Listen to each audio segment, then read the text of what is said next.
నేను ప్రభాకర్ నూటెంటి. రాష్ట్ర ప్రభుత్వం ఇచ్చిన 6 గ్యారెంటీలలో ఉచిత విద్యుత్ పథకాన్ని మంత్రి కొండ సురేఖ ప్రారంభించారు.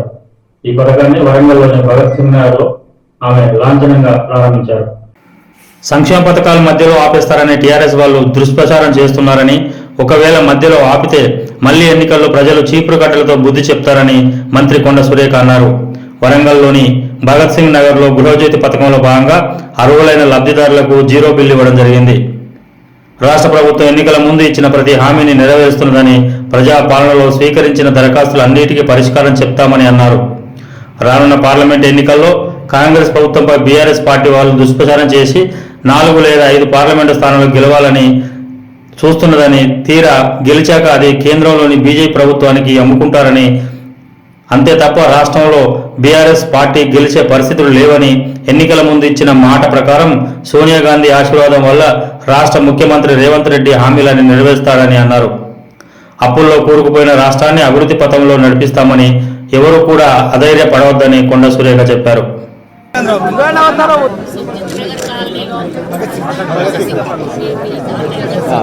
భగత్ సింగ్ నగర్ కాలనీ మల్లిగా అనే ఆమె ఇంట్లో ఈ కార్యక్రమాన్ని ప్రారంభించడం చాలా ఆనందంగా ఉంది. నిన్ననే మన ముఖ్యమంత్రి గారు అదేవిధంగా మంత్రులందరం కూడా హైదరాబాద్లో లాంచ్ చేయడం జరిగింది. కానీ మరి ఇంటి దగ్గరకు వచ్చి పబ్లిక్లో లాంచ్ చేయాలనేటువంటి లక్ష్యంతో అందరు మంత్రులు కూడా ఆయా జిల్లాల్లో ఈరోజు ఈ కార్యక్రమాన్ని చేపట్టడం జరిగింది.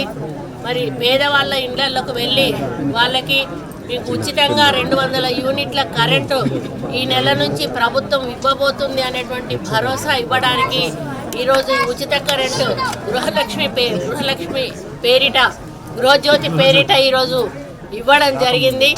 దాంతోపాటుగా గృహలక్ష్మి అనే కార్యక్రమాన్ని కూడా నిన్న ప్రారంభించడం జరిగింది.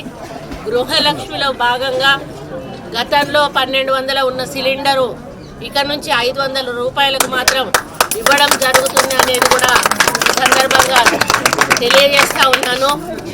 మొన్న ఎలక్షన్లలో కాంగ్రెస్ పార్టీ ప్రభుత్వము రాకముందు సోనియా గాంధీ గారు, రాహుల్ గాంధీ గారు, ప్రియాంక గాంధీ గారు, అదేవిధంగా మా నాయకులు అయినటువంటి రేవంత్ రెడ్డి గారు, బట్టి విక్రమార్క ప్రతి ఒక్కరము కూడా ప్రజల్లోకి వెళ్ళి తిరిగి 6 గ్యారంటీలను ఇస్తాము, 6 గ్యారంటీల ద్వారా ప్రజల సంక్షేమము, నిరుపేదల సంక్షేమమే ధ్యేయంగా ముందుకు వెళ్తామని చెప్పి మేము మాట ఇవ్వడం జరిగింది.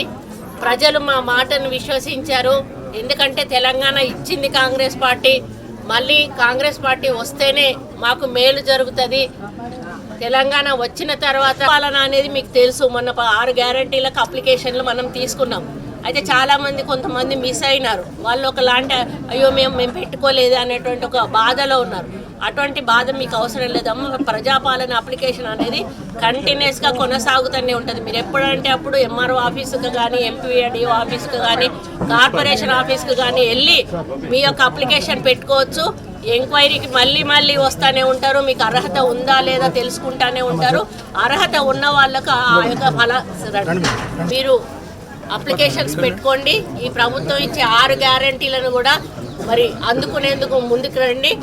ఈరోజు ఇంత మంచి కార్యక్రమం మా చేతుల మీదుగా ఓపెన్ చేసే అవకాశం అక్కడ సోనియా గాంధీ గారు కానీ, రేవంత్ రెడ్డి గారు కానీ ఇవ్వడం చాలా అదృష్టంగా భావిస్తూ మరి మీ అందరికీ ధన్యవాదాలు తెలియజేసుకుంటూ, కలెక్టర్ గారు వచ్చారు కాబట్టి, ఎందుకంటే మీటింగ్లో లేట్ అవుతుంది అంటే నేను కానిచ్చాను. ఆ కార్యక్రమం మళ్ళీ ఒకసారి కొనసాగిద్దామని తెలియదు.